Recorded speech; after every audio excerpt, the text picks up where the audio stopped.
Dead Channel Duo podcast, episode number 58. How are you doing, Alexander? I'm doing pretty well. Bengal, how are you? Doing swell. Pleasure to be here. And we'll ask Andy how he's doing. I'm pretty sure the answer is going to be all right. Fine. Oh. It's fine. Every week it's fine. There you go. Yeah. Nothing new happens. It's just the same. So this week we have Bengal on, obviously, of YouTube fame. Not even. He's our friend that blew up. We knew Bengal in the early stages, and he's blown up. True. Beat records. We're still waiting. One of these days. If you can't be underrated if you get recognition. I think that's basically the way it goes. And that is true. He really made his bed early on that one. Yeah. It was over. Hard to live up to the standard of we're going to make it to the top one of these days, but He should have said, like, we'll make it to the top in a year, and he would have gotten it, I'm sure. But one of these days is too vague. Yeah, exactly. We're still waiting on it. Well, so usually we start off the show with what have you been playing? What have you been watching? So, Andy, I'll let you lead off, man. What have you been playing and watching this week? I watched As the Dogs Are Gonna Bark, The Report, Atlantics, Knives Out, A Beautiful Day in the Neighborhood, Ford versus Ferrari, The Irishman in Conversation, I Lost My Body, A Town Called Panic, and our film club pick this week. It's pretty and cool. Playing nothing. Really? I've been wanting to see Knives Out for like 2 weeks. I've heard it's very good. Yeah, it's pretty good. I liked it. Yeah, my wife wants to see it, so I'm pretty sure we'll see it when it hits home release because that's usually what we do. But this week it was pretty light for me. We got caught up on Mandalorian. I know we talked a lot about that on the last episode. Watched Man of Steel, and my wife has been watching Friends constantly as I've been searching for jobs. So I guess I've been kind of going in and out of Friends. It's shocking how much I remember from that show, even though it was on when I was a kid. And then as far as gaming, it's just been the same thing, man. Forza Horizon 4 and World of Warcraft. Got to get back in Madden. I did a full month without Madden, and I'm ready to go back now. Bengal, what have you been watching and playing this week? I've been watching Jack Ryan, the Amazon show, and with it's really good. Jim. Can't even call him John Krasinski, just Jim from The Office. I like it. It's different. I think he's good in it. And that's pretty much it for like shows or movies. I saw actually, last night it was called Time Trap. It's on Netflix, and it's maybe the strangest movie I've ever seen. I think it's good when a movie keeps you guessing, but this one, I had no idea what was going on. They're like all of it, and they just kept introducing new things near the end of the movie, and I'm like, what's happening here? But it got good reviews, so I have no idea. Maybe it's just me. 88% of users liked it on Google, and then they got like 6.6 on IMDb and 66% on Rotten Tomatoes.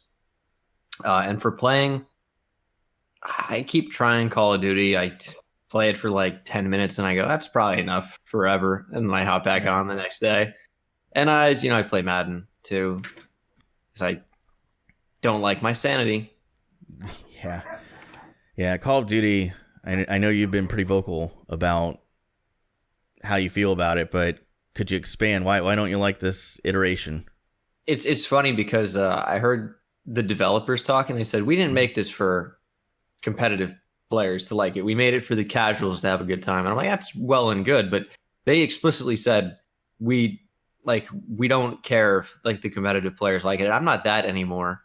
But I would still say I'm certainly above average in skill level and just get to like want to play an aggressive like arcade shooter and then people just to sit still. Like I played Gun Game, which is supposed to be like just go out there, have a good time. And people just sit in corners and there's night vision gun game. So I can't even see anything. It's just there's so many things. I don't want to get into everything, but I think the gameplay is really slow and it caters to like people to sit in corners like it's Rainbow Six Siege. I think there's a time and a place. I just don't think that's what Call of Duty should be. It's a fair criticism. I feel like you can't run and gun anymore. Not at all. Modern Warfare 1, 2, 3, I felt like I could. And I was never really the best player. Like that's a very key component to mention here. But it's so much like the best games I have are when I mount on a point somewhere on the map and I just wait. And I know everybody's going to come running down this alley, so I can probably pick off 3 or 4 people before they finally get me. And that's just kind of Call of Duty now. It's kind of weird. It is really reminiscent of Rainbow Six Siege, but even that game's like way more procedural, whereas I don't feel like Call of Duty has that. So it's just people sitting still and waiting for one.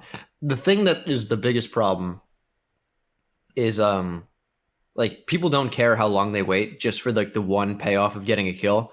So if it's a 10-minute game and they sit in a corner for 3 minutes just so they can get 1 or 2 and then finish the game, they go maybe like 8 and 6 or something in 10 minutes. They're like, that's a great game. Positive. Really good. Stupid. They don't play the objective. It'll be like, hard point or domination or whatever. Yeah. And they don't care. You gotta start abusing skill-based matchmaking and kill yourself like 50 times. I heard about different things. I watched like I haven't done it, but I watched 8 Dots do it. He went like 5 games in a row going like 5 and 50.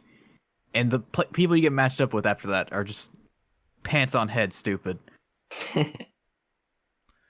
So, Andy, I'll let you lead it from here since you have all the listener questions, and I know you've filtered some of them. Yeah, so all of these are directed at Bengal. So yikes. Yeah, I'm interested to get some hot takes from Bengal here because we know he definitely put some hot takes out on Twitter. I gotta bait. I gotta throw out the line, reel him in. And Dak Prescott's terrible. Yeah, and Deshaun Watson, whatever it is. My favorite one is from @Gart42. He says, "How do you know so much about football for a Madden YouTuber?" That's a good question. It's honestly, I just hop into Ultimate Team and it just kind of like free flows like an IV. Just kind of goes into me. Just all Ultimate Team. If there's a legend card, that player was the greatest player ever. They could have been. Christian Okoye is a top 2 running back ever. Him and Clinton Portis, top 2. Darnell Dockett, one of the best D-line guys ever to play the game. He owns like all these exotic animals. Oh, really? Like he owns an alligator, I think, and like a leopard. That's kind of surprising because I know in the state of Florida it's illegal to own an alligator. If you're not like a licensed wildlife thing, you cannot own one. But people still try. Of course. Where are they going to find those Florida man headlines?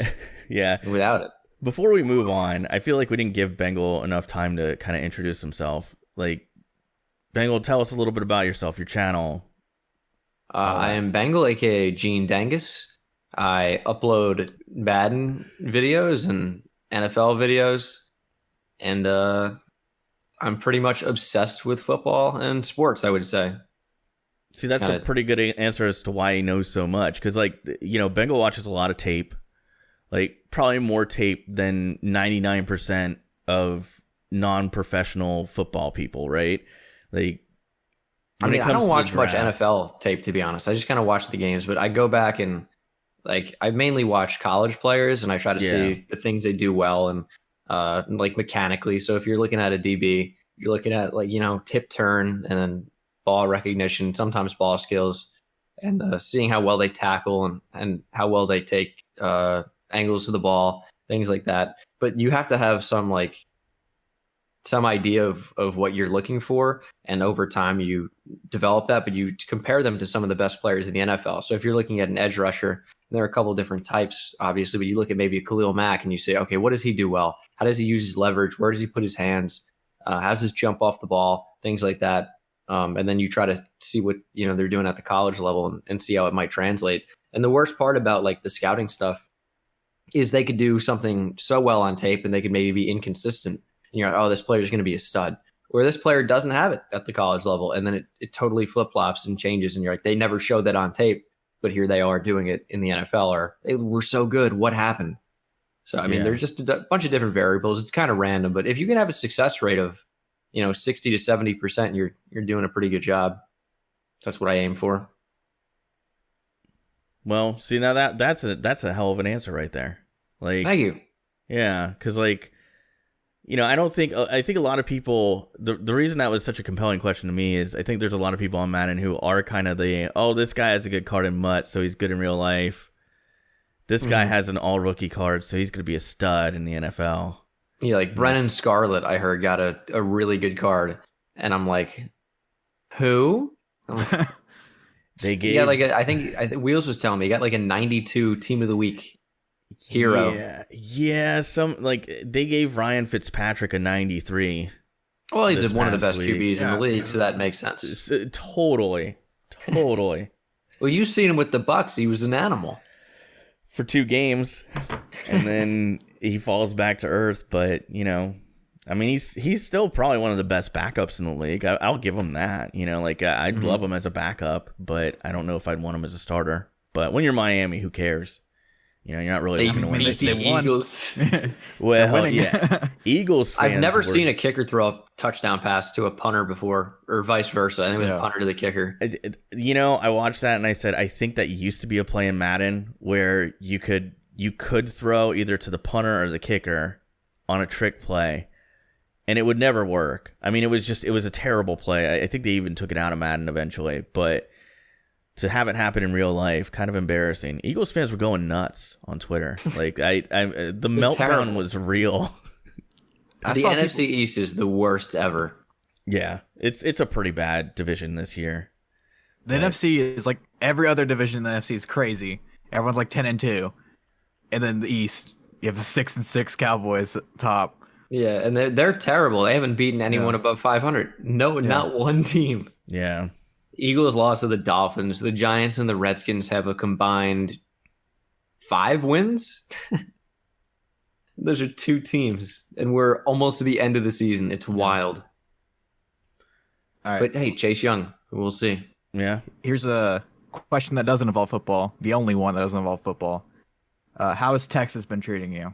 Texas is good. I was in Austin for Thanksgiving, and that was fun. Went to Texas versus Texas Tech. And Texas went down by 2 touchdowns early. And I'm like, here we go again. The embarrassment that is the Texas Longhorns. And then they crushed them. They came back, and that was nice. So it was good to see family. Texas is good. I'm enjoying myself for the most part. And, ups and downs as with anybody or anything. But positive overall, I would say. You been in Texas, Alex? Yeah. Stayed in Dallas for one night, and it was a hell of a time. Oh, really? Yeah. It's a great state. What I like about Dallas is there's no state income tax, real estate's cheap, and they don't have like a nanny government, that tells you what you can and can't do. Mm-hmm. So it's like I always tell Ashley, like if I had to live in another state other than Florida, because I love Florida, Texas would be at the top of the list. Yeah, no, it's good. The only problem is in August it gets sweltering. I mean, it's hot like all through the summer, like really hot. Yeah. And the traffic in Houston, where I live, is the worst I've experienced, except for LA. It's so terrible. If you try to go anywhere from like 4 until 7, good luck, because you're gonna be in there for twice as long. So it's like 40 minutes to go, like a normal like 15-20 minute drive. So that sucks. I could imagine, man. I mean, Texas really, I don't think was meant to be that big. Like we kind of go through it here in Orlando. Like Orlando was never supposed to be as big of a city as it's become. And I actually know several people that live in Houston. They say the same thing. Like it's just absolute gridlock certain times of the day. Mm-hmm. Andy, what other questions we got here? Question from Cuban Slim. He's notorious for asking thousands of questions. Where does Cam Newton end up? Is the first one. I don't hear anything, but I don't know. I was gonna make a joke about like a retirement home. Yeah. But like where does he end up? Oh, probably about 6 feet deep or so, unless he wants to get cremated. No, not now, but like end up is an open-ended question. I think Carolina still. I don't think they have any reason to move on from him. It's not like Kyle Allen is good at all. I don't know, do you guys think he's going to get moved? I mean, I don't know. Really, it's because like any team can do anything at the drop of a hat. They just fired Ron Rivera. Yeah. Out of nowhere. So I don't know. I mean, like, I hear the Bears want him, but like I think it's so much speculation that you hear on social media from like fans wanting something, and then it kind of catches on, and then this is a real thing that could happen. And it's like, yeah, well, if the queen had balls, she'd be king. You know, it's you never so many ifs, ands, and buts. It's like, who knows for real.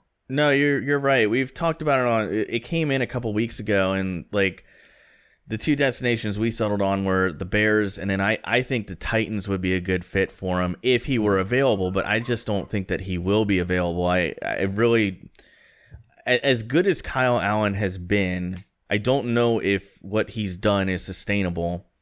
And he's looked really... He's been bad as of late. Yeah, he got off to a good start, though. Yeah, he's looked really vulnerable. And I think his success says more about, like, Christian McCaffrey and how great he is. And that receiving core has really gelled together as well. And I think if I'm Carolina, I want to see what Cam Newton can do with those same tools. Mm-hmm. I mean, McCaffrey's a monster. The offense completely runs through him. And I'm someone who's gotten terribly addicted to FanDuel in the past month or so. And then you're like, oh, this week Christian McCaffrey's too expensive. And then he goes and puts up like 40 points and you go, I probably should have played Christian McCaffrey because my two running backs combined for 25. Yeah.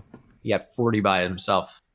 Yeah, I think he should get some MVP consideration. I know he won't, but I really do think that he should be an MVP candidate just based off of, if they didn't have him, Carolina would be really, I think they'd be comparable to the Falcons in that division. Like, just no real direction. What an embarrassment they've been this year. I thought they were going to be pretty good, but injuries again, and they can't catch a break. Weeks. Like off the bye week, they had 2 good weeks, and I was like, oh, maybe they'll do something, and then it's back to back. Back to terrible. Out. All right, and now who is the next head coach for the New York Giants? Jeez. I can't wait if for it's this Jason one. Garrett, I'm probably gonna kill myself. Like, let's be honest. I will. You're maybe gonna hear about it. Someone will upload like a video to my channel. It's like a compilation of like just black and white pictures of me smiling in slow motion. Yeah. No, I mean I don't want it to be Jason Garrett, but maybe Ron Rivera now, Mike McCarthy, probably some unknown. I don't know. The Giants are a disaster, and every minute I stay a fan is a minute that I'm wasting on the planet. So let's say you were running the Giants, and I know what you would usually respond with to a question like this. You'd say, well, I wouldn't be qualified to make that decision. But like, if you had to make a decision in terms of who's going to be the next head coach, who would you pick? I mean, it's tough because I can only speak on like the candidates that I know like might be available, like past head coaches like Rivera, like McCarthy. And I would like one of those two, honestly. I think Ron Rivera brought great success to the Panthers, and he's someone that kind of has a similar philosophy to me, which is staying aggressive. And like, if it's 4th and 1 from the 40 and you're down by, like 6 to 8 points or something like that, 10 points, it's like you don't punt in the 4th quarter. You go for it. You play to win. And Pat Shurmur, current head coach of the Giants, doesn't play to win. And there's been so many instances this year where the Giants are in the game, maybe, and they're like down by 10 late in the 3rd quarter, like a minute left in the 3rd quarter, and it's 4th and 2, and they punt the ball from midfield. And you're like, oh, I didn't know Pat Shurmur was a little lady boy. Can I say that? That's fine. Well, as long as there's a space between lady and boy, I guess it's okay. Yeah. Yeah, there you go. Maybe he's a lady. Yeah. Who's also a boy. It just happens to be a boy. Yeah, no, I mean, like, grow a pair. Yeah. Take some initiative. Act like you want to be the coach. He's going to be gone. I would bet anything. I think it's a pretty sure bet. Bobby's next question is, what does Jacksonville do with Nick Foles? I talked about this in my, or like how bad it was in my quarterback video that I put out yesterday.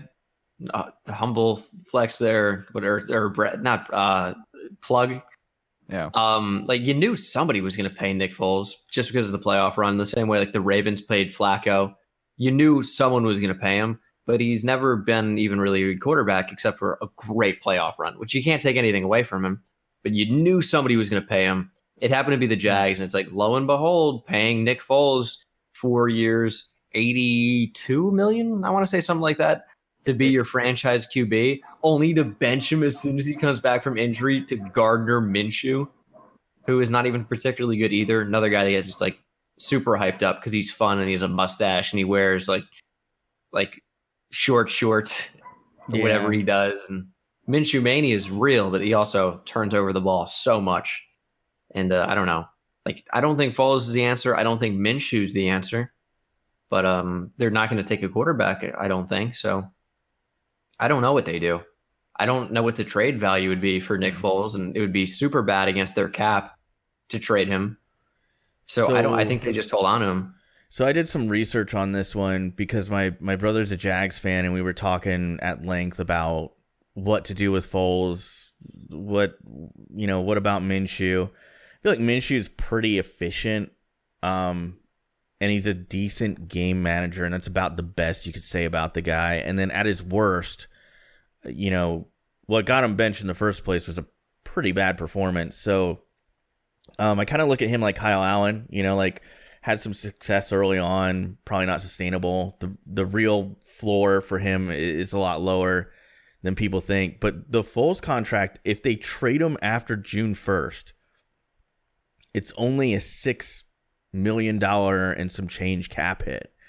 That's not bad in terms of dead money. So I guess they structured that contract in a way where it won't be as bad as what I originally thought, which was it would be I think a $22 million dead cap hit. A little bit worse. Yeah, sure. way worse. So I'm like honestly, and I'd love to hear what Andy thinks about it, but I think after June 1st, they practically give them away, or maybe even do an Osweiler type trade where they send an asset with Foles and that albatross of a contract to someone who wants him, and then they take back way lesser consideration.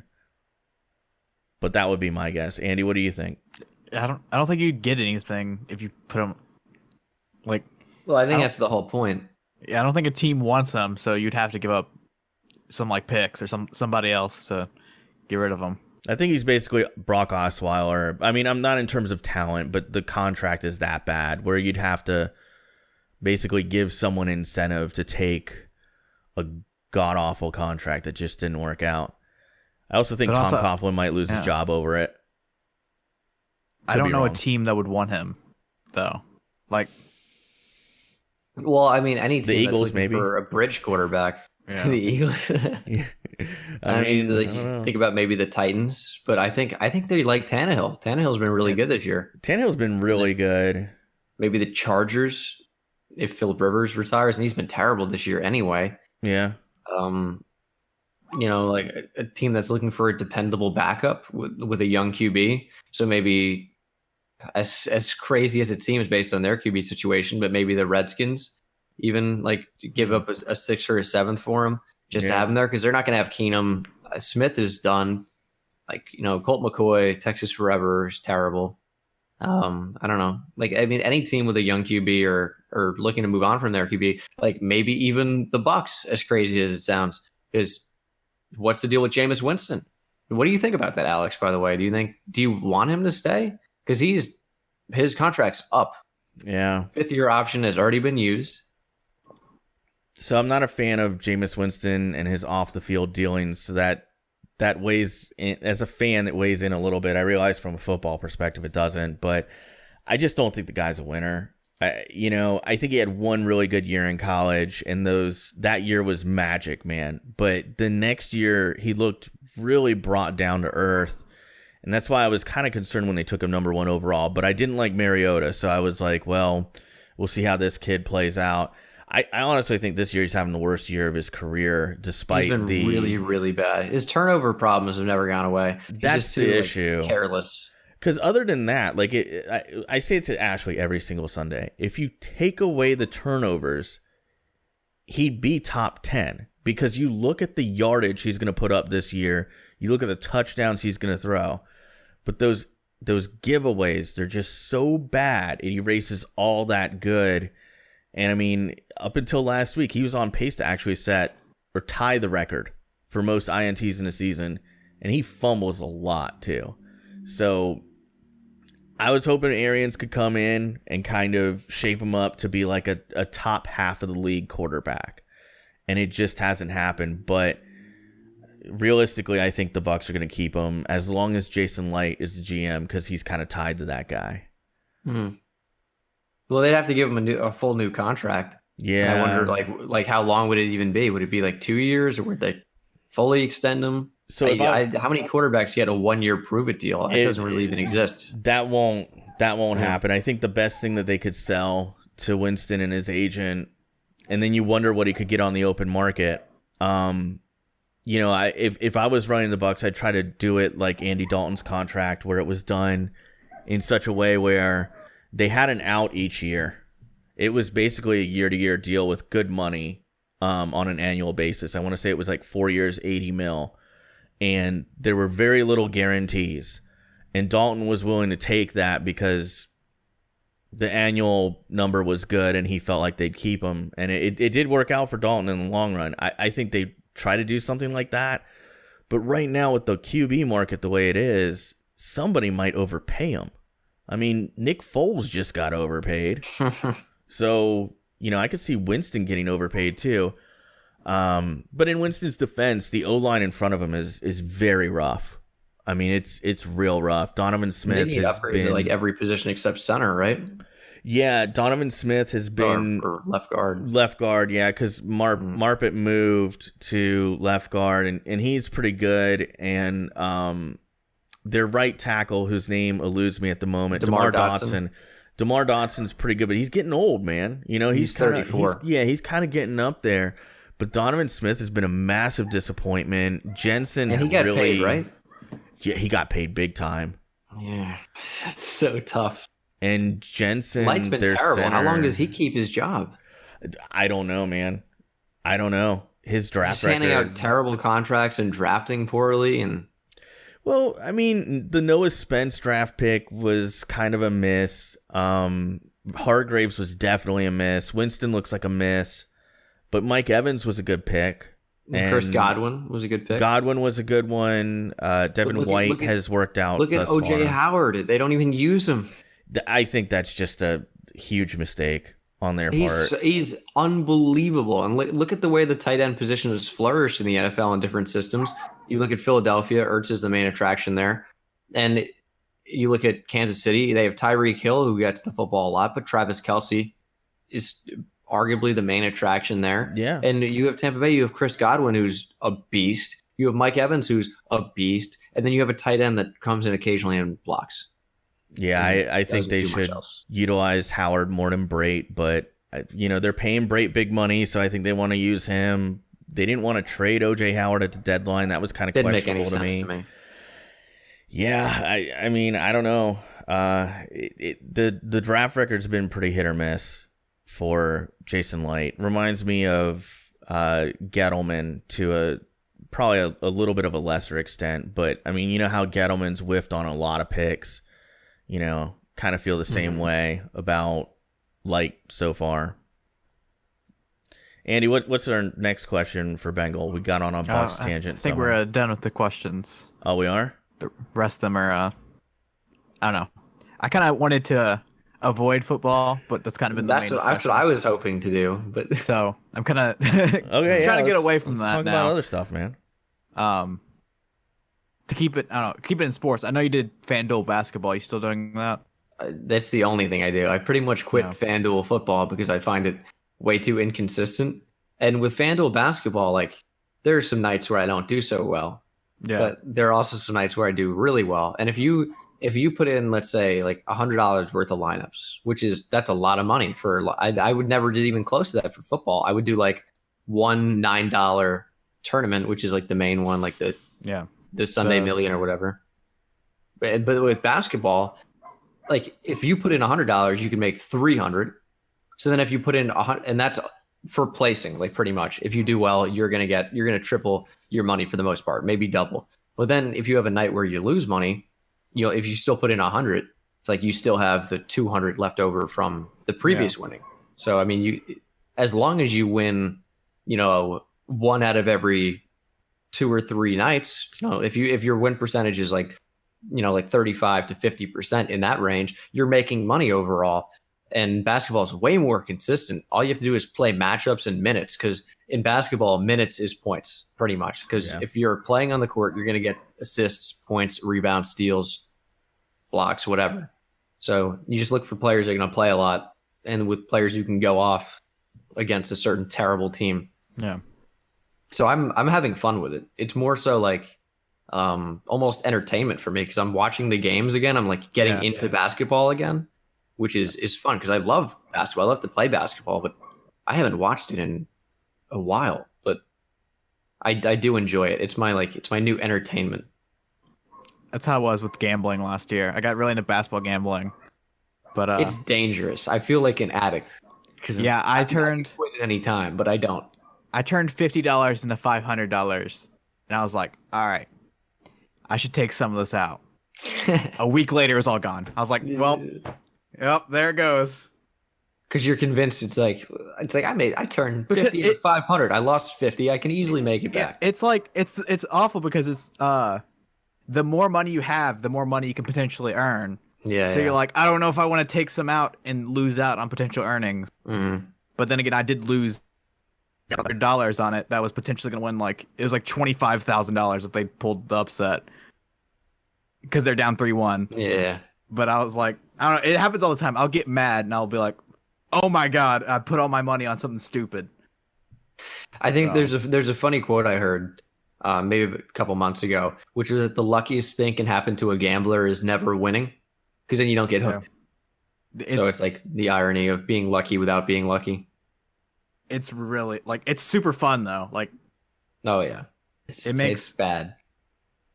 I was in the same situation. I like basketball, but when you're invested into it, I guess it's super It's a personal investment. You're rooting for certain things. It's like, get the ball to Bogdanovich. Yeah. And they're like, who? And it's like, don't worry about it. All right. You do have that film class. Mm. So do you have any favorite movies or anything like that? Like in general, or that I've seen in the class? In general, but I don't know. I was thinking about my favorite movies yesterday, and I'm like, I'm not really some film buff or anything. I just kind of took the class because it was what was available to me at the time. Yeah. And I generally like comedies and stuff so anything Will Ferrell did in the mid to late 2000s is, up there for me as something I'd love to watch and I'd love to watch. But as far as actual films go, I don't really know. I don't really give it too much thought. I'm more casual with that for sure. Give us a top 3. Even if they're comedies.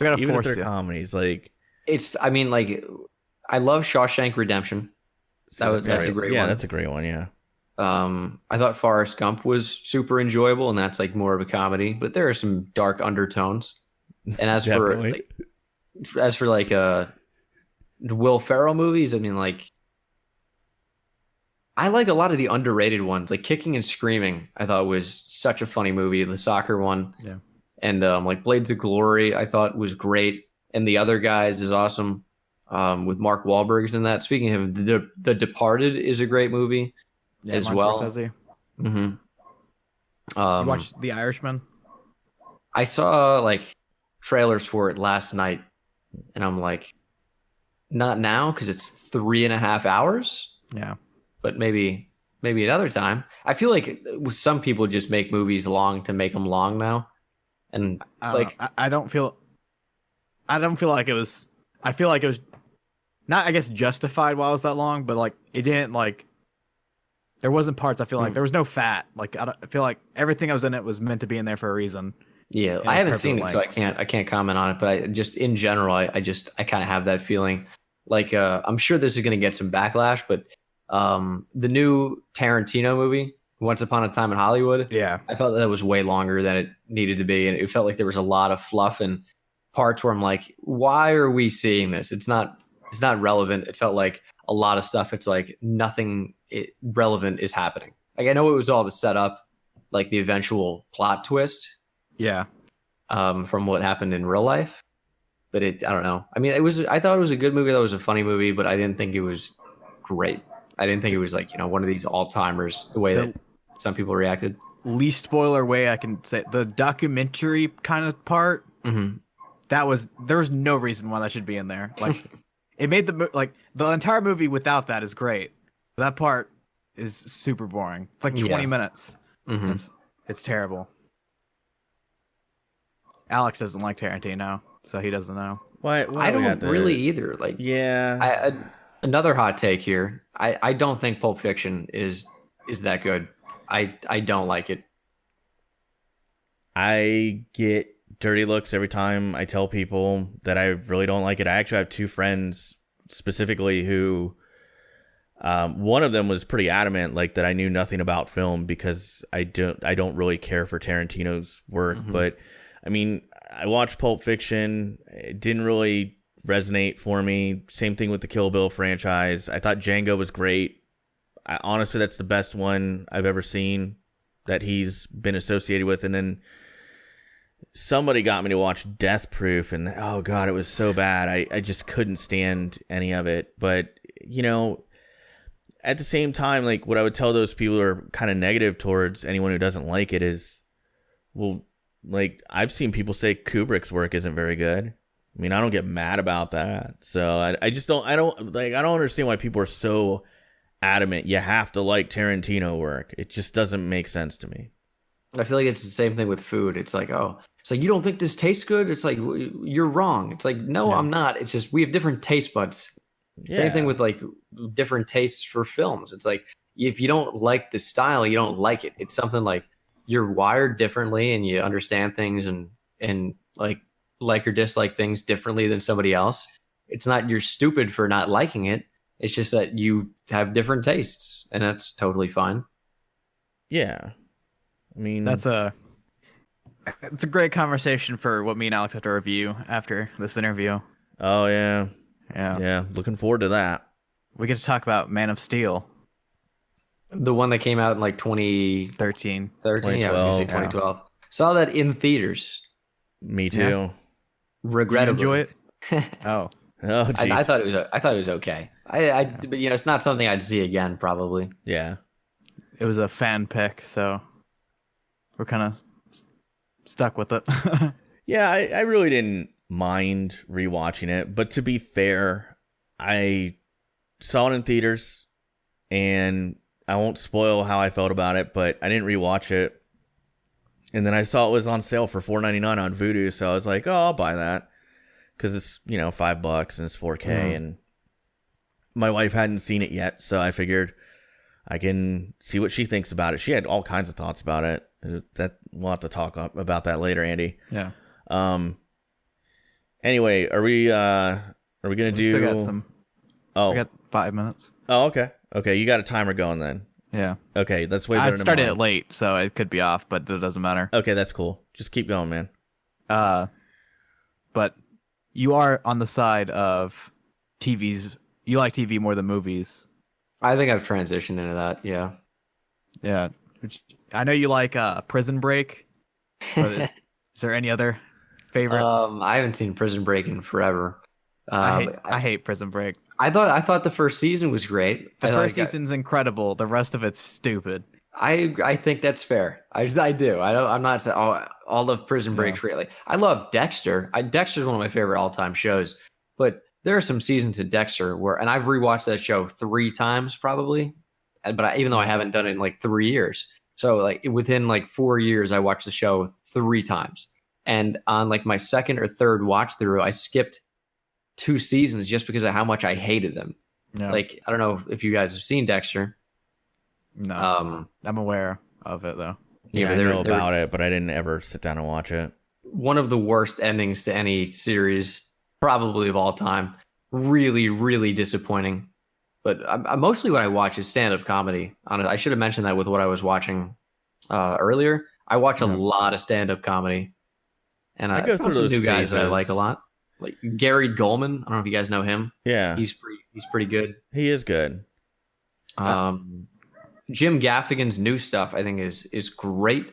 His older stuff I think is good, but he brings out like this whispery voice where he kind of mocks himself, as like that's one of his shticks, I guess you could say. But he did it way too much in some of the older stuff. Yeah, so he goes a little heavy on every time he'd say a joke. So he's like, make a joke about a grape or whatever, and he's like, "Is he gonna talk about grapes the entire time?" And that's like every single joke. And you're like within reason, that's fine. Yeah. But his newer stuff, he's like relying on the writing of the joke and just the comedic timing and stuff. And I think that's awesome. And he'll occasionally do the voice, but less so now. And I think it's really elevated him. He signed a huge deal to be an Amazon exclusive guy. So his new special is on Amazon, and I would highly recommend it. So if you have Prime, you can watch it for free. Yeah, I'll have to check that out. Gorilla something. Because I basically got Amazon Prime for The Boys, and then I finished that too recently. It's really good. I can't wait for the second season. I like how they ended it. Really left me wanting more. And then Jack Ryan. I know me and Andy disagree on this, but and then Jack Ryan. I obviously got really into that. And then there was one other show on there that me and Ashley really got into. But I was surprised how much you get with Amazon Prime streaming. Because you get pretty much everything on HBO. Yeah, for free. They have the best movie catalog. Sorry. Have you seen Barry with Bill Hader? No. Oh my goodness. Incredible. I would highly recommend it. They're only 30-minute episodes, so you're like, that's kind of short for like TV shows nowadays. But it's so unbelievably funny and dark, and I mean it's a really, really good show. There's so many different themes to it that are just so enjoyable. There's an episode of Barry in season 2 that I think is like one of the funniest episodes of any shows I've ever seen. And it's not even really like supposed to be a comedy, but there are comedic like elements to it. Like Bill Hader was incredible on SNL, and the Fonz is in it. So wow, yeah, I know he's a name, Henry Winkler, but Henry Winkler. I mean, you look at him and you immediately say the Fonz. Like it's just such an iconic character. How could you not? Yeah, so I would highly recommend that. Like that needs to be the next show that you watch. It really, really is a treat. Yeah, I'll check it out, man. I mean, I'm paying for it, so I might as well check it out. They have the best movie catalog on Prime. That's why I like it. I need some movie recommendations because I sat there and I'm like, what to watch? I watched Time Trap last night. Yeah. Oh. You can go through our DCD Film Club catalog. I'm kidding. Yeah. To plug ourselves. Andy usually is pretty good for, like, he can give you about 50 movies. Yeah. And then you just kind of just sort through it. I know most of our listeners go to his Letterboxd account. Yeah. And if you check my high ratings, obviously. Yeah, and they'll just kind of like move through his list. Yeah, I'll do that after show. Did you ever check out Brockmire? I remember recommending it to you, but I don't know if you. No.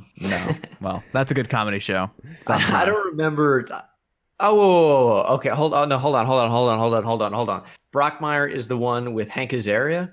Yeah, and I did. Maybe about a month ago, after I finished The Boys, I do remember you recommending that, and I watched an episode, and then I forgot about it until this second. No, but I think it was good, and I saw like the YouTube clips that accompanied it when it started on Funny or Die, and I'm like, oh, this could be quite good. And he's drunk in the booth talking about how he walked in on his wife, and the whole stadium's like, what is going on? But I do need to get back into that. I forgot about that. But I started watching Jack Ryan, and I completely forgot. I mean, Alex would probably be like, it's okay to move on to Jack Ryan because Alex loved it. Well, it's great, yeah. I've got like probably 3 or 4 episodes left in season 2. So I'm working on finishing that, but I haven't seen an episode in like a week or 2. So I need to get on it. So that's gonna be it. You can plug yourself. Yeah, please tell us everywhere we can find Bengal.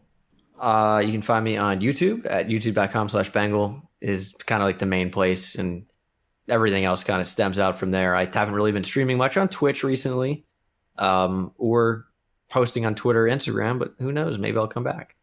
But youtube.com/Bengal is my main spot if you are thrilled with my monotone talking. Well, it's a great channel. Everybody check it out. Thank you. If you don't already know about it, it's a really good one. It blew up for a reason, guys. So check it out. And then it had a rebuild in the title. Well, yeah, and then the whatever, Bengal, you're too modest, man. And then the streams are great too. So like definitely head over to twitch.tv. I guess it's /Bengal Designs or something like that. /Bengal. Thanks for being a Bengal? big fan. Well, I didn't know if it ever got updated because it used to be. I think your YouTube used to be Bengal Designs. I could be wrong. I seem to remember it being that way. But I know they gave it to Twitch has been twitch.tv. It was originally /Bengal Bro. That's since right. 2012 or so. And then in 2017, maybe I just got only Bengal. I talked to Twitch. I'm like, hey, can I have this? And they go, yeah. And I go, really? And they go, sure. You sure? And I go, yeah. And they're like, all right, there it is. One of these days I'll get that on YouTube, the /purple swordfish. That way I don't have to mine doesn't like directly link. Like YouTube's weird. Because you could like search youtube.com/Bengal and it redirects. I have a redirect link opposed to like an actual link. Interesting. Which I don't know why it wouldn't just be the other way. It's YouTube. A lot of stuff doesn't make sense lately. Verification badges and all that. So but anyway, thank you so much for coming on, Bengal. We really appreciate it, man. I wanted to do this for a while. You're welcome on anytime. Well, thank you. For real. I need to know what movie to watch next time. Prior. We will next time you're on, we will definitely include you in Film Club as Andy's walking away for some reason. I'm gonna beat those dogs. Whoa, hold up there, Michael Vick. With love. With love. But love taps. I don't know. Since he's walking away, I don't know if Andy wants to say anything else before we let you go. What is he doing? Like, seriously, we're like 50 minutes into a podcast. He just walked away. There's no explanation whatsoever. He doesn't put up a sign or anything like "Help me, terrorists at the door." He might have had some Kung Pao chicken before the show, and it was evacuating the dance floor sooner rather than later. Well, we need to jump out of here. I mean, there was one episode where he spilled a Mountain Dew in the middle of the episode. That was a fan favorite. I'll have to track that clip down for everybody. That must be hilarious. Well, it was mainly just because of his face. Like, he just had this moment where I guess, it was in danger of ruining thousands of dollars of equipment, which I'm sure you've had those moments, right? Like, I spilled an entire big thing of Mexican Coca-Cola. Yeah, there's no reason to say that it was Mexican. I could have said it was in a bottle, but why leave it out? It was one of these Mexican Coca-Colas, and it's probably about the size of this Febreze thing, tall, like with the top. So they're very big. And I spilled all of it, which was really an incredible feat because you think, you just knock it down, you pick it up. It's like it takes a while for all of it to come out. Nope. Fumbled it even more. And it just went everywhere. But thankfully not on any of not on my keyboard, not on my computer. Just all in my carpet, which is a great spot for it. Yeah, I've had a couple close calls. Spilled a Budweiser Tall Boy on a keyboard that I subsequently had to throw out. I did my best to fix it, but sticky forever, probably. It just 3 keys were sticky, and I could never fix it. I tried alcohol wipes. I tried taking the keys off and everything, but you do have those close calls, and it's like thousands of dollars of stuff. Like, I know you have like a nice mic, you have a nice laptop, you have a nice webcam, all that. And Andy's still not here. So we're doing a great job stalling, though. I'm really like I'm about to be like, okay, well, after this broadcast, you can watch CBS's top-rated show, The Good Wife. Like just ad reads. Yeah, just stall during the timeout. Oh, wait, what's that? No, Oh, he turns off the camera. Well, now we have Teddy Long on the broadcast. And for leaving mid-podcast, you get to go one-on-one with The Undertaker. Yeah, you get the reference. I love it. I totally love it because you were watching wrestling during that time. Oh, yeah. And Teddy Long was great. The manager of SmackDown. Everything was a 6-man tag. Every main event was always a 6-man tag. And fans just, to this day, they associate it with Teddy Long. Well, since Andy, I guess, is MIA. Like, yeah, he's kind of going away. And I know you got stuff to do, man. But again, thanks for coming on, and you're welcome on anytime. And everybody go check out Bengal's channel. We'll have links in the description so you can check them out on like every platform. I'll get actual links in there for you guys. But thanks for talking to us for a little bit, and thanks for having me. Hope the Giants win on Monday with Eli. Nope. I hope they lose. Chase for Chase. Chase Young. Tank for Chase. Well, there you go. So I hope the Giants lose. The worst fan. I know. You hope they lose. I'm the same way. But thanks again, Bengal. And now we go to DCD Film Club. Welcome back. We're here for DCD Film Club. Andy's back after having to chase his cat down. Apparently the cat tried to, I guess he heard about Prison Break. Decided to run a little Prison Break of his own. He's like, oh man, I'm out of here. Andy likes season 1 of Prison Break when they're actually in prison. We'll break out. Spoiler. I heard Andy watches 13 Reasons Why, so I got to get out of this house. Anyway, we're doing DCD Film Club now, and we'll do our NFL picks right afterwards. So this week we are covering the Patreon pick. And one that at first I was a little bit cautious in covering this one, but I'm glad that we did. It's 2012's Man of Steel. Obviously, 2013. Oh, it's 2013. I apologize. I thought it was a 2012 movie. So it is Man of Steel, and it's a Superman movie. It's basically a reboot of the Superman franchise after the failure of Superman Returns, which just didn't work out. I want to say that came out in like 05, 06. So this is not my first time watching it. It is my second time watching it. The first time I saw it, it was in theaters. Watching it the second time, I definitely noticed some new things. Andy, have you seen this movie before? I assume you have. No. Okay. Well, Andy's first time watching it. So I'll let Andy lead off here. What'd you think about Man of Steel? Well, it stars Henry Cavill, obviously of Hellraiser fame. Hellraiser Hellworld, I think it was. It's the one where it's the video game one. For anyone that's I didn't know he was in that. For some god-awful reason watched the Hellraiser past episode 2 or 3. So yeah. I don't know how to. So me and Alex discussed this. We're not gonna talk about other movies, just Man of Steel. Yeah. We're keeping this strictly Man of Steel, so I don't know where to start. I don't like it. I think it's a Superman movie, obviously, but it doesn't fall under one genre. The entire time it's like, oh, this scene it wants to be a romance movie. Next scene it wants to be a drama movie. Next scene. And then I thought a lot of it was badly written.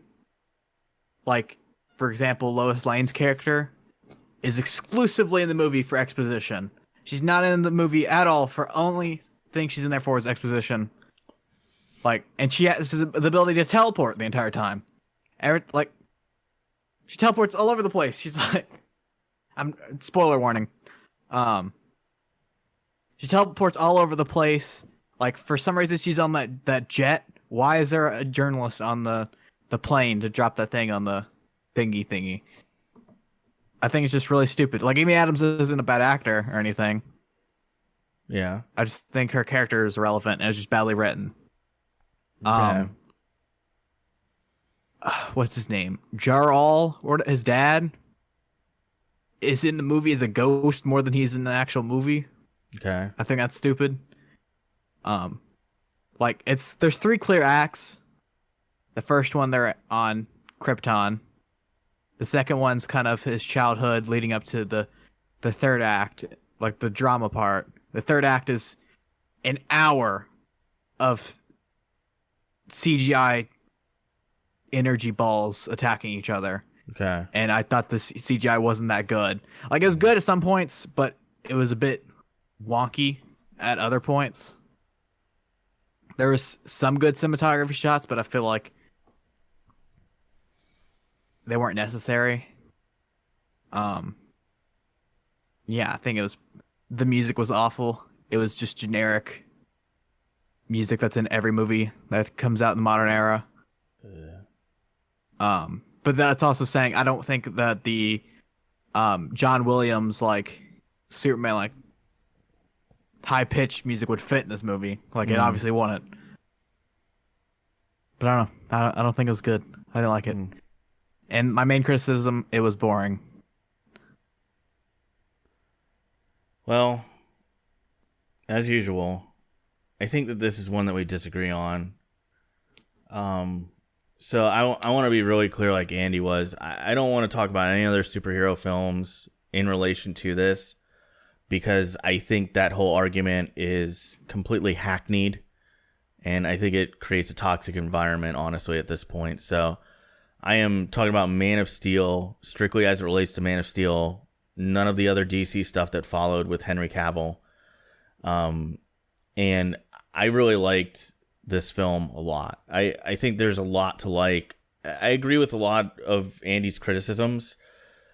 Maybe not all of them, but, you know, the Lois Lane character not being developed enough.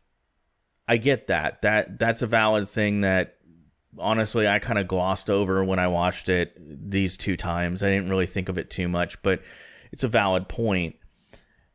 I think the way I looked at this, watching it the second time, I'm glad I went back because I missed a lot that I didn't get in theaters. I missed a lot in the theaters. And part of that comes with I was seeing it with friends and I was really hyped out of my mind for it, and it was late at night, and you misremember things. But starting off just from the beginning, spoiler alert if you don't want to hear about the plot, but I thought the origin story was well handled. I thought it was really well fleshed out. I know some people. The only part of the movie I liked was the first act, or not the origin, I guess, but the Krypton part.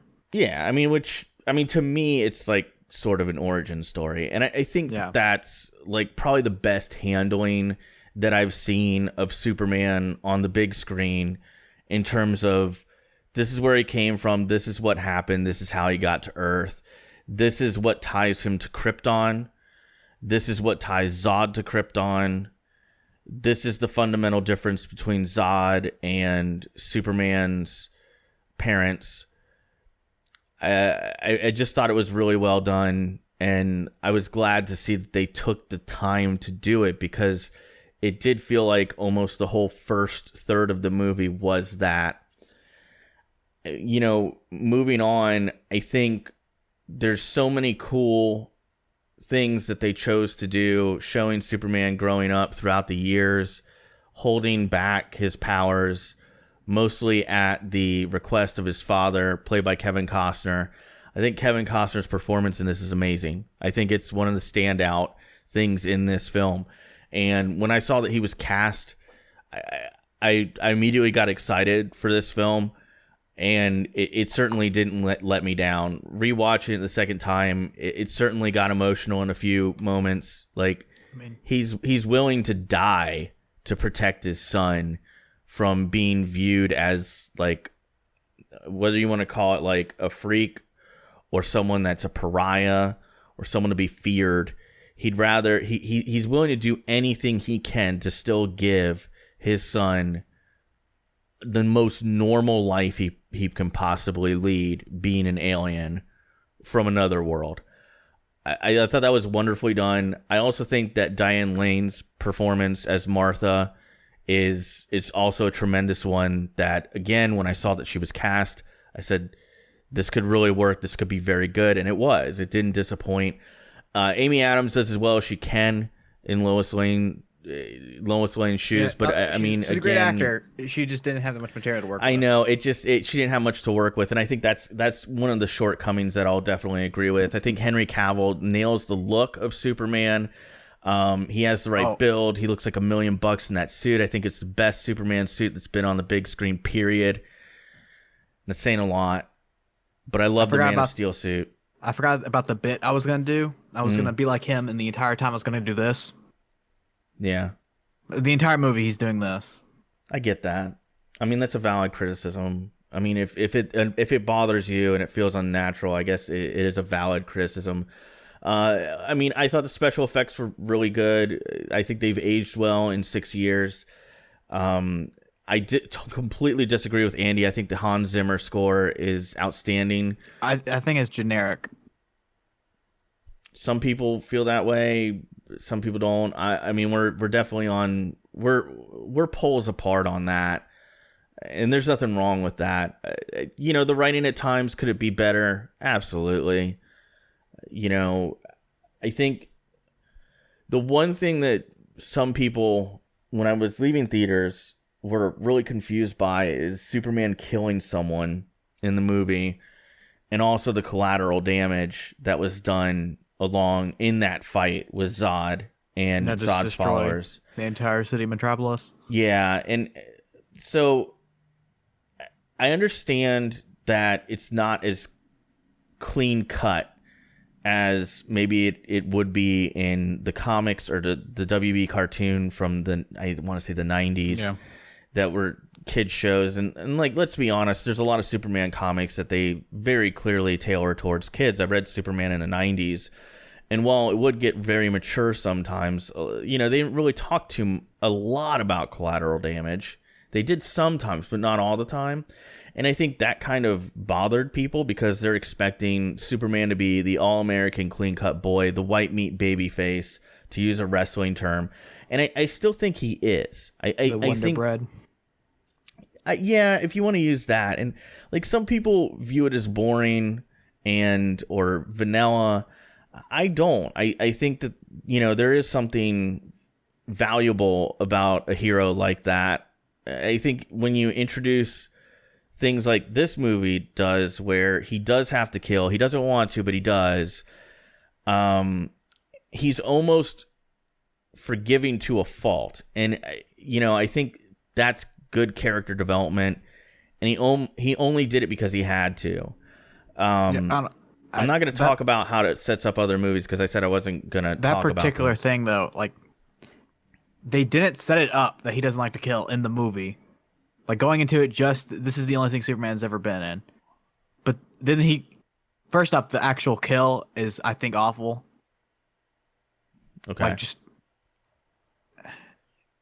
all these people have already died from you destroying the city, and you care about these 4 people, and then you just snap his neck.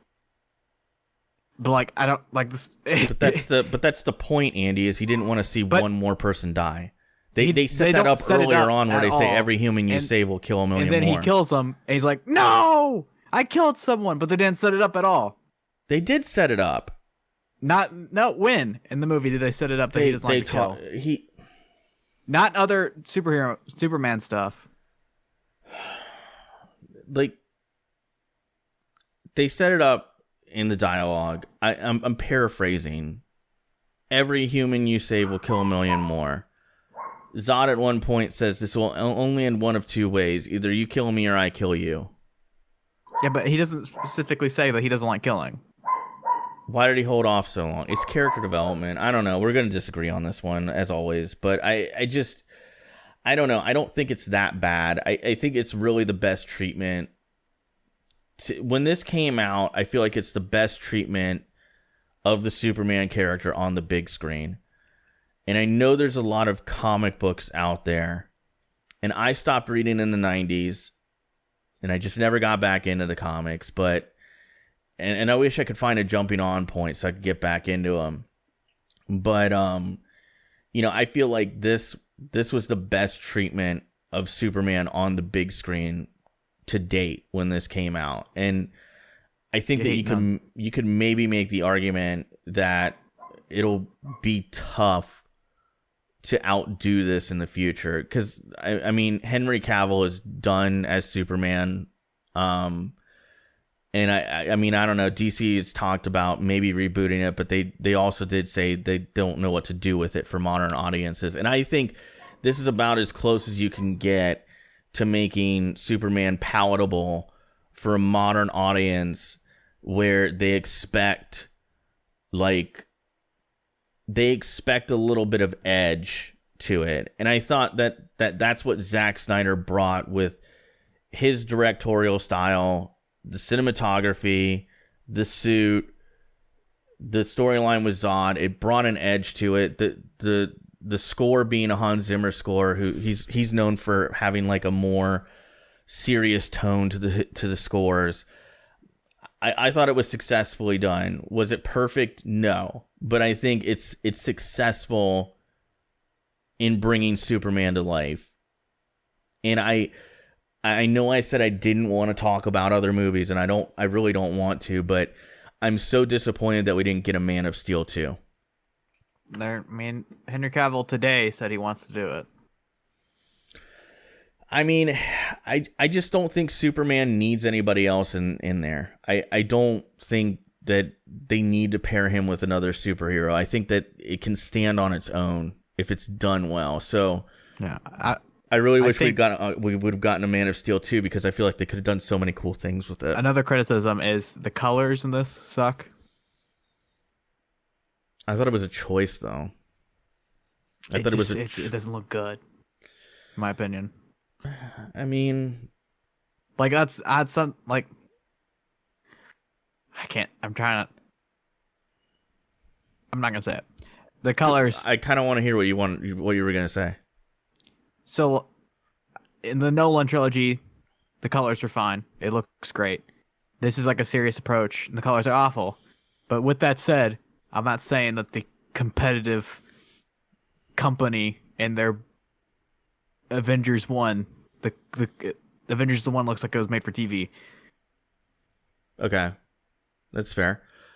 I don't know, man. When I watched it, I didn't feel like the color was off. I like the color palette this movie has. I like the cinematography of this movie. I like the score. I think the writing overall is good, not great. Good. And while I can sit here and nitpick, I mean, it's got to be really tough to sell the Superman story in 143 minutes like they did, and then also want more. I don't know. I love the come up, if you will, from he's bullied as a kid, he restrains himself, his dad needs him in a tornado, he restrains himself against his better judgment, like he would have done it, but his dad's like, just don't do it, it's not worth it. That moment will come when you have to show the world what you are. The fact that the military tries to get involved and tries to control him, I think that's realistic, and that's something that's a real world thing. And I don't know, I think it's really the best Superman movie we ever got when this came out. So Superman 3. I don't know, man. Those were good too. I mean, like, I remember those being good. I'd have to go back and watch them again, but I really feel like this was, I haven't seen them. From a tonality standpoint, bad, I think it was good. But I think it's funny because there's Richard Pryor in it. Like, I don't think the movie's funny. I haven't seen it, but I like Richard Pryor. I do too. And I remember him being good in those, but it's been so long since I watched them. And those were cool. Like, they were good for their time. And I think, like, they hold up, right? But I also think this holds up too. Like, I was surprised 6 years later, and my palette has changed a lot in 6 years in terms of cinema, film, whatever you want to call it. I still really enjoyed this one. My wife really loved it. I mean, she really loved it. She thought Kevin Costner killed it. She really liked Diane Lane's performance as well. And she thought Henry Cavill was great as Superman. And, you know, it has Zack Snyder's fingerprints all over it. So I don't know. I think it was good. So anyway, on a 10 scale, what did you rate this one, Andy? I gave it a 3. Bad movie. Oh, geez. We're pretty far apart on this one, man. Because I gave this one a 7 out of 10. I think it's really good. A little bit of bias in there because I'm a Superman guy. I don't know. I just don't like superhero movies. I don't know. It's fair. Don't know what to tell you, man. That's fair. Maybe I'll like the animated Superman movies to give the character a benefit of the doubt, because I've seen the Batman Gotham by Gaslight, I think it's called, the animated movie, and that one was I enjoyed that. That may be one of my favorite. Yeah. That's probably my favorite DC movie. Well, but I haven't watched too many of the besides animated. the Nolan trilogy, but I'm not counting the Nolan trilogy. Yeah. Well, because, I haven't watched too many of the animated ones. I did watch All-Star Superman and really liked it, though. So if you're looking for good Superman content, I'll recommend that animated special to you, All-Star Superman. It's pretty good. Anyway, want to thank Daniel and our Patreon backers for suggesting this one, and this one the fan I thought you were poll. ending the show for a second. No, I was like, what? I'm definitely not, but we do need to wrap things up rather quickly here. Anyway, I do want to thank them, all the Patreon backers, for voting on this one and all their suggestions. And this was a lot of fun. This was a lot more fun to rewatch than I thought it might be at first. So thank you for that. It is Andy's pick for next week. So Andy, what do you have lined up for us, man? So I did in the past episodes. I have to apologize. I said it's going to be on Tubi, but I started to Tubi Audible that pick because I've never seen it, but I found out it was super similar to a recent pick, so I decided to Audible it. So I'm going to do something fun. Mm-hmm. And I'm going to let you... I have 5 options. I'm going to tell you the genre, and you tell me what... There's 5 options, because I there's nothing I feel confident in picking, you know? Oh, okay. So there's a romance movie, a science fiction movie, a mystery, a horror/thriller, and then random. You know I'm going to just go for sci-fi. It's up to you. Well, I'm going to go So sci-fi science fiction. then. Yeah. All right, our pick this week is Under the Skin from 2013. It is on Netflix. Okay. I haven't even heard of that, so I'm looking forward to checking something out that I've never heard of before. Check it out. And then the other ones I'll probably eventually become picks because I wasn't really confident. Like, I'm not... It's not like 2001 Space Odyssey or Shawshank. Like, yeah, we got to talk about that, you know? Yeah, I think I already But blew what my next pick's going to be, so I'm probably going to pick something different. they're good movies. It's 2014, sorry. But yeah, Well, it's on Netflix, and then it's on Amazon Vudu for $2.99, YouTube, iTunes, Google Play for $3.99. So check it out. Well, there you go. I'm going to be using that Netflix subscription personally, but yeah, looking forward to it next week. Anyway, I know we're a little bit long for time here, so Andy, let's talk about NFL Week 14. Oh my God, where is the season gone? So I know you got the list ready to go. We have the 6-6 Dallas Cowboys at the 6-6 Chicago Bears. And I'm going to go with the 6-6 Dallas Cowboys.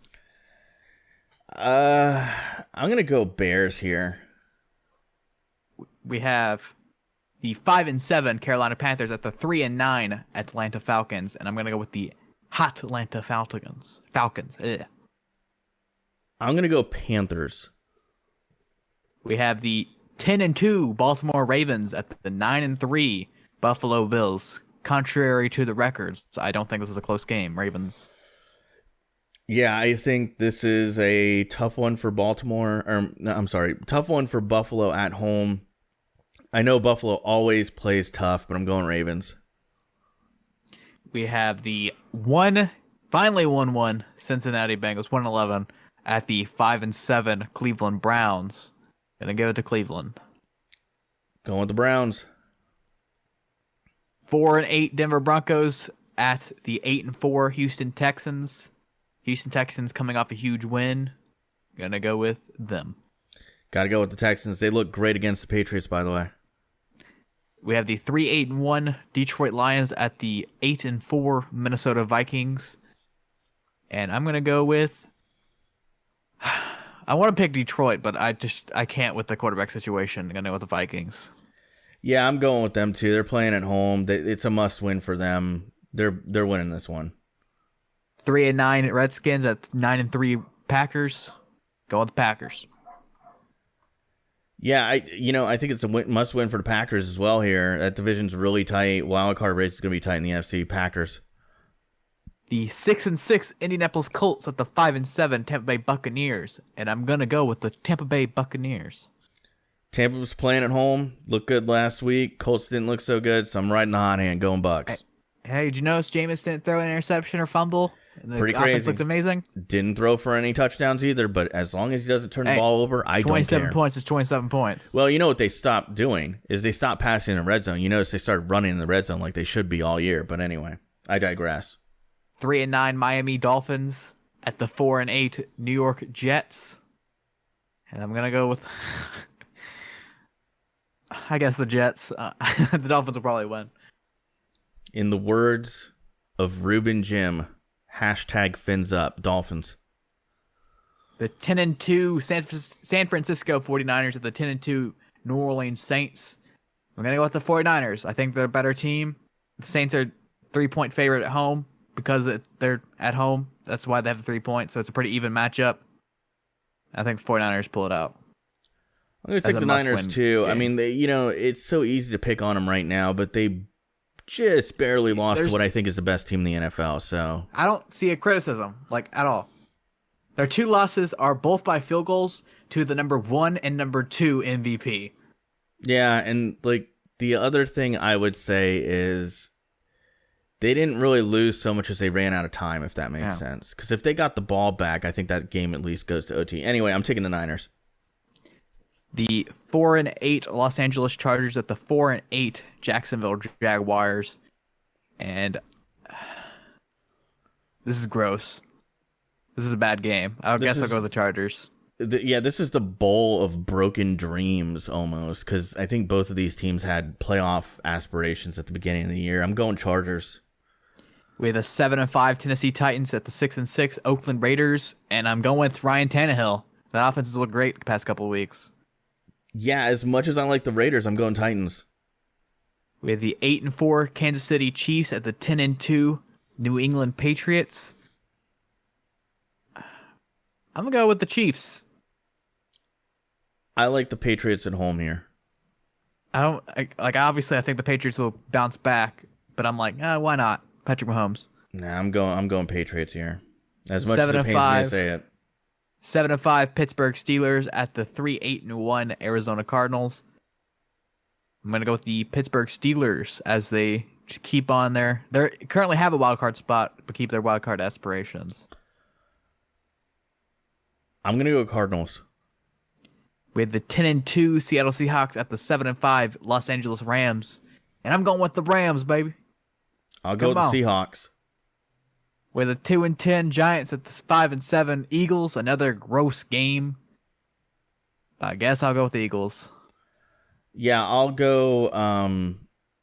I'll go Eagles, but I just have no faith in them after last week. They should have beat Miami. I mean, nothing against Miami. Those kids played their hearts out, so they earned that win. But Eagles, man, what happened to the NFC East?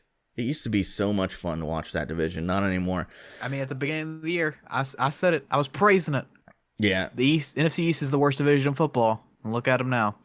Well, on that note, that's going to do it for DCD 58. Hope you guys enjoyed it. Our guest was Bengal. Again, link in the description. Check him out. He's an amazing friend of the show to both me and Andy. That being said, as always, link in the description for t-shirts. You'll also find a link to our Patreon. You can support the podcast for as little as $1 a month. Comes with all kinds of perks. My favorite perk is the early access to each show. So check that out at patreon.com/DCD podcast. I want to thank all our current Patreon backers. Dumbest Sphinx at the egg tier that starts at $1 a month. Got Bobby at the Andy tier that starts at $5 a month, and we got Jared and Daniel at the $10 tier, and we owe them several streams, so please get back to us. Let us know what you want to stream with us one night, and we'll certainly do that. And then finally, if you want to see what platforms we're on, maybe you want to see if we're on Spotify or something like that, go to deadchannelduo.com, and it'll give you a link at the top of the page to every platform that we're on. And then you can leave us an iTunes review. If you don't want to do any of that other stuff that costs money, that's free. Leave us an iTunes review. Subscribe to us on YouTube. It's absolutely free. Helps us out.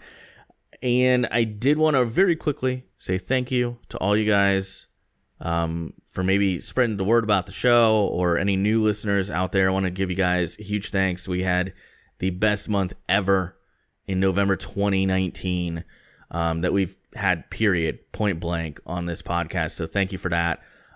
So let's beat it for December, hopefully. But really meant a lot to me. I know it meant something to Andy, so thank you for that. Andy, anything else you want to say before we get out of here, man?